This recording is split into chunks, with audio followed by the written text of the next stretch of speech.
بسم اللہ الرحمن الرحیم۔ السلام علیکم ورحمۃ اللہ وبرکاتہ۔ الحمد للہ رب العالمین والعاقبۃ للمتقین والصلاة والسلام علی خیر خلقہ محمد وآلہ وصحبہ اجمعین، اما بعد۔ عن ابن عمر رضی اللہ عنہما قال فرض رسول اللہ صلی اللہ علیہ وسلم زکاة الفطر من رمضان صاعا من تمر او صاعا من شعیر على العبد والحر والذکر والانثى والصغیر والکبیر من المسلمین، متفق علیہ۔ ناظرین کرام، آج کے درس کا موضوع ہے صدقۃ الفطر کے احکام و مسائل۔ صدقۃ الفطر وہ صدقہ ہے جسے رمضان کے روزوں کی تکمیل کے بعد اللہ نے مسلمانوں پر فرض قرار دیا ہے، اور اس کی فرضیت پر علماء اسلام کا تقریباً اتفاق ہے۔ کئی صحیح حدیثوں سے صدقہ فطر کی فرضیت کا ثبوت ملتا ہے۔ چنانچہ صحیحین کی ایک مشہور روایت ہے جو حضرت عبداللہ ابن عمر رضی اللہ تعالی عنہما سے مروی ہے کہ فرض رسول اللہ صلی اللہ علیہ وسلم زکاة الفطر من رمضان صاعا من تمر او صاعا من شعیر على العبد والحر والذکر والانثى والصغیر والکبیر من المسلمین، کہ اللہ کے رسول صلی اللہ علیہ وسلم نے رمضان میں صدقہ فطر 1 سا کھجور یا 1 سا جو ہر مرد، عورت، آزاد و غلام اور بالغ و نابالغ مسلمان پر فرض کیا ہے۔ علامہ ابن قدامہ رحمہ اللہ نے اپنی مشہور کتاب المغنی کی جلد نمبر 3 کے صفحہ نمبر 73 میں لکھا ہے کہ صدقہ فطر ہر چھوٹے بڑے، مرد، عورت، امیر غریب اور آزاد غلام مسلمان پر فرض ہے، جس کے پاس عید کے دن اپنے اور اپنے اہل و عیال کی خوراک سے زائد اتنا غلہ موجود ہو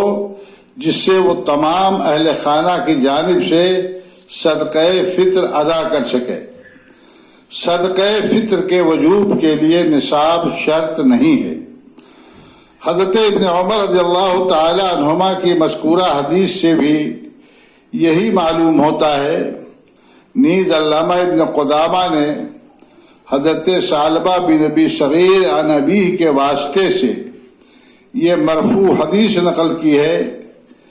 کہ اللہ کے رسول صلی اللہ علیہ وسلم نے فرمایا، صدقہ فطر 1 سا غلہ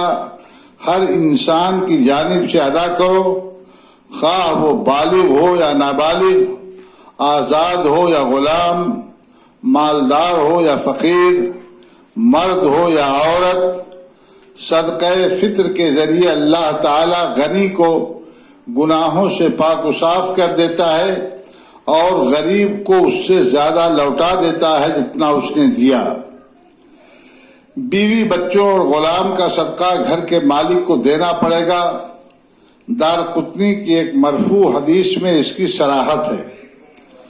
صحیح حدیث کی روشنی میں ہر جنس سے، غلے کی ہر جنس سے فی کس 1 سا حجازی صدقہ فطر دینا واجب ہے، جیسا کہ حضرت ابو سعید خدری رضی اللہ تعالی عنہ سے مروی ہے کہ کنا نخرج زکاة الفطر صاعا من طعام او صاعا من شعیر او صاعا من تمر او صاعا من عقیط او صاعا من زبیب، کہ ہم ہر قسم کے غلہ یعنی جو، کھجور، پنیر اور کشمش سے صدقہ فطر 1 سا نکالتے تھے۔ اس حدیث سے بخوبی معلوم ہوتا ہے کہ ہر غلہ کے عموم میں تمام قسم کے غلوں کے ساتھ گیہوں بھی داخل ہے، اس لیے گیہوں سے بھی صدقہ فطر ایک ہی حصہ ادا کرنا چاہیے۔ اسی طریقے سے چاول سے بھی صدقہ فطر ایک حصہ ادا کرنا چاہیے۔ ائمہ ثلاثہ امام شافعی، امام مالک اور حضرت امام احمد بن حنبل رحمہم اللہ کا یہی مسلک ہے۔ البتہ امام ابو حنیفہ رحمۃ اللہ علیہ کے نزدیک گیہوں سے آدھا سا صدقہ دینا بھی جائز ہے، مگر نصف سا والی حدیثیں ضعیف ہیں،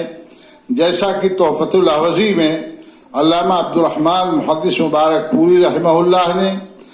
اور شیخ الحدیث مبارک پوری رحمہ اللہ نے مرآت المفاتیح جلد 3 کے اندر اس بات کی صراحت کی ہے، اور شیخ الحدیث رحمہ اللہ نے فرمایا کہ میرے نزدیک محتاط یہی ہے کہ ایک سا گیہوں صدقے میں نکالا جائے۔ سا غلہ ناپنے کا ایک پیمانہ ہے، شرعی معاملات میں حجازی سا معتبر ہے، جو 4 مد یا 5/103 وزن کے برابر ہوتا ہے، اور مروجہ کلو گرام سے ایک سا حجازی کا تقریبی وزن 2.25 کلو اور 2.5 کلو کے درمیان ہوتا ہے، واللہ اعلم۔ یعنی آپ یہ سمجھ لیجئے کہ تقریباً 2.5 کلو غلہ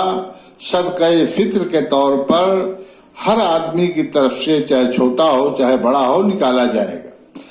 ایک سوال یہ پیدا ہوتا ہے کہ کیا صدقہ فطر میں قیمت دی جا سکتی ہے؟ تو اصل بات یہ ہے کہ صدقہ فطر میں اصل چیز غلہ دینا ہے، اور غلہ ہی دینا چاہیے، اور ایسا غلہ جو عام طور پر لوگوں کی خوراک ہو۔ دور نبوی میں چونکہ کھجور، جو، پنیر اور کشمش وغیرہ ہی لوگوں کی عام غذا تھی، اسی لیے احادیث میں انہی کا ذکر ملتا ہے۔ آج ہمارے ہاں مختلف قسم کے غلہ جات کا استعمال ہوتا ہے، اس میں سے گیہوں ہے، چاول ہے، چنا ہے، یا اس قسم کی اور چیزیں ہیں۔ ہم ان میں سے کسی ایک کے ذریعے سے صدقہ فطر ادا کر سکتے ہیں۔ حدیث میں صدقہ فطر کو مسکینوں کی خوراک کہا گیا ہے، نیز کسی بھی حدیث میں قیمت دینے کا ذکر نہیں ملتا ہے، اس لیے صدقہ فطر غلہ ہی سے ادا کرنا چاہیے، اس کی قیمت دینے سے احتراز کرنا چاہیے۔ امام ابو داؤد رحمہ اللہ نے امام احمد بن حنبل رحمہ اللہ سے دریافت کیا کہ کیا صدقہ فطر میں نقد دیا جا سکتا ہے؟ تو حضرت امام احمد بن حنبل رحمہ اللہ نے فرمایا کہ مجھے خوف ہے کہ سنت رسول کے خلاف ہونے کی وجہ سے قیمت مقبول نہ ہوگی۔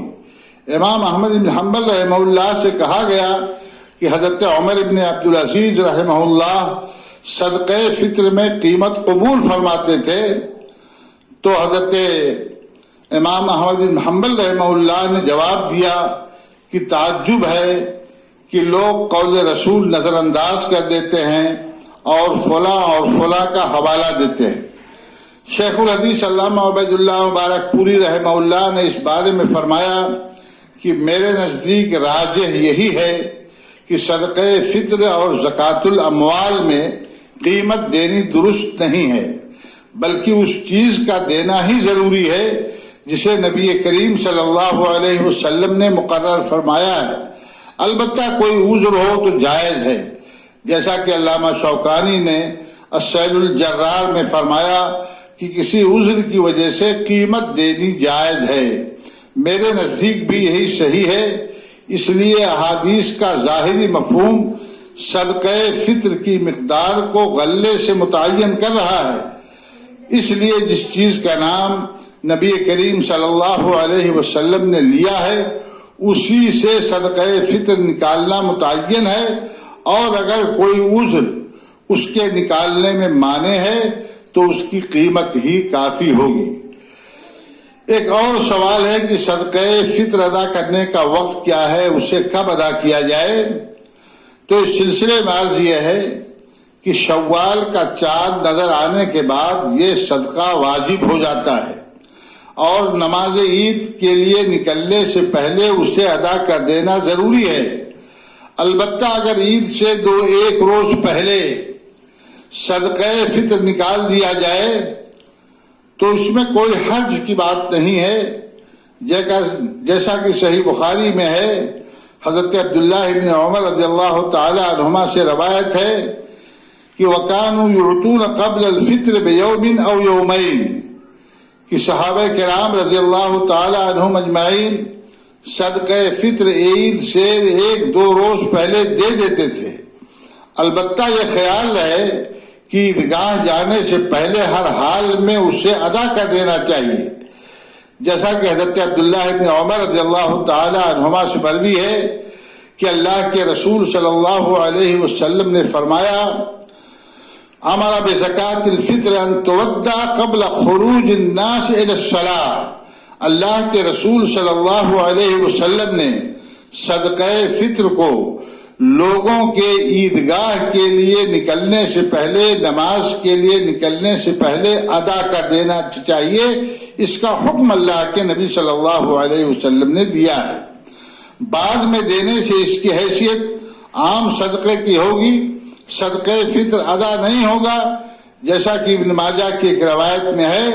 کہ اللہ کے نبی صلی اللہ علیہ وسلم نے فرمایا فمن اداها قبل الصلاة فهي زکاة مقبولہ، جس نے صدقہ فطر کی ادائیگی نماز عید سے پہلے کر دی تو اس کا یہ صدقہ مقبول ہوگا اور یہ صدقہ فطر مقبول ہوگا۔ اور ومن اداها بعد الصلاة فهي صدقة من الصدقات، اور اگر کسی نے صدقہ فطر کی ادائیگی نماز عید کے بعد کی تو یہ عام صدقے کے طریقے سے ایک صدقہ ہو جائے گا۔ صدقہ فطر کے مصارف میرے بھائیوں وہی ہیں جو زکوٰۃ کے مصارف ہیں، لیکن صدقہ فطر کے لیے مساکین کو ترجیح دیا جائے، اس لیے کہ حدیث میں اسے مسکینوں کی خوراک کہا گیا ہے، لہذا افضل ہے کہ صدقہ فطر دینے میں فقراء و مساکین کو اولیت دی جائے۔ علامہ ابن تیمیہ، علامہ ابن قیم، علامہ شوکانی اور علامہ البانی وغیرہ اسی کے قائل ہیں۔ ایک اور سوال ہے کہ صدقہ فطر کی حکمت کیا ہے؟ تو میرے بھائیوں اس کی 2 حکمتیں حدیثوں میں ذکر کی گئی۔ پہلی حکمت یہ ہے کہ روزے کی حالت میں روزے دار سے دانستہ یا نادانستہ کچھ ایسی حرکتیں سرزد ہو جاتی ہیں، نیز زبان سے بیہودہ اور لغو باتیں نکل جاتی ہیں جن سے روزے کے ثواب میں کمی واقع ہو جاتی ہے۔ اس لیے اللہ تعالیٰ نے اس کی تلافی کے لیے صدقہ فطر مشروع کیا، جیسا کہ حضرت عبداللہ ابن عباس رضی اللہ تعالی عنہما کی روایت میں ہے کہ فرض رسول اللہ صلی اللہ علیہ وسلم زکاة الفطر طہرۃ للصائم من اللغو والرفث، اللہ کے رسول صلی اللہ علیہ وسلم نے فرمایا کہ اللہ کے رسول صلی اللہ علیہ وسلم نے صدقہ فطر فرض کیا تاکہ روزے دار کا روزہ لغو اور فحش گوئی سے پاک ہو جائے۔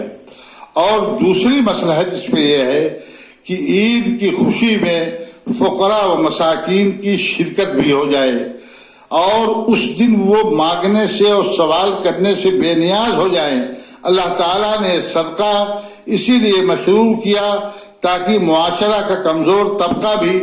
عید کے دن اپنی ضروریات پوری کر سکے اور کم از کم خوشی کے اس دن اپنا پیٹ بھرنے کے لیے دوسروں کے سامنے اسے ہاتھ نہ پھیلانا پڑے۔ اسی کو حدیث میں طعمۃ للمساکین کہا گیا ہے، مسکینوں کی خوراک کہا گیا ہے۔ اللہ تعالی ہمیں صحیح معنوں میں صدقہ فطر ادا کرنے کی توفیق بخشے اور اس کے اجر و ثواب سے ہم سب کو بہرہور فرمائے، آمین۔ وآخر دعوانا ان الحمد للہ رب العالمین، والسلام علیکم ورحمۃ اللہ وبرکاتہ۔